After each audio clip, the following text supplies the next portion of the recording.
સુરત શહેર પોલીસ દ્વારા રાષ્ટ્રીય માર્ગ સલામતી સપ્તાહની ઉજવણી કરવામાં આવી રહી છે।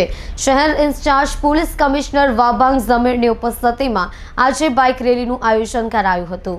માર્ગ સલામતી અંગે લોકોને જાગૃત કરવા માર્ગ પરિવહન અને હાઈવે મંત્રાલય દ્વારા 1989થી જાન્યુઆરીમાં માર્ગ સલામતી સપ્તાહ ઉજવવામાં આવે છે। આ વર્ષે પણ 11 જાન્યુઆરીથી 17 જાન્યુઆરી સુધી રાષ્ટ્રીય માર્ગ સલામતી સપ્તાહની ઉજવણી કરવામાં આવી રહી છે, પરંતુ માર્ગ અકસ્માત અંગે લોકોને સૂફિયાણી સલાહો આપતા સરકારી વિભાગો પોતાની કામ કરવાની ફરજ અને જવાબદારીઓમાંથી હાથ ખંખેરી રહ્યા છે।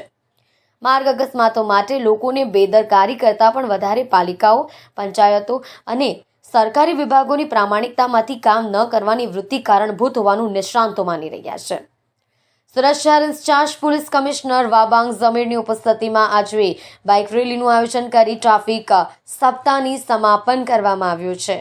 પોલીસ હેડક્વાર્ટરથી વાય જંકશન ફરી અથવા લાઇન્સ ખાતે બાઇક રેલીનું સમાપન કરવામાં આવ્યું હતું। ટ્રાફિક પોલીસ, ટીઆરબી જવાનો અને એફઓપીની ટીમ રેલીમાં જોડાયા હતા। ડીસીપી, એસીપી, પીઆઈ, પીએસઆઈ સહિતનો પોલીસ સ્ટાફ રેલીમાં જોડાયો હતો।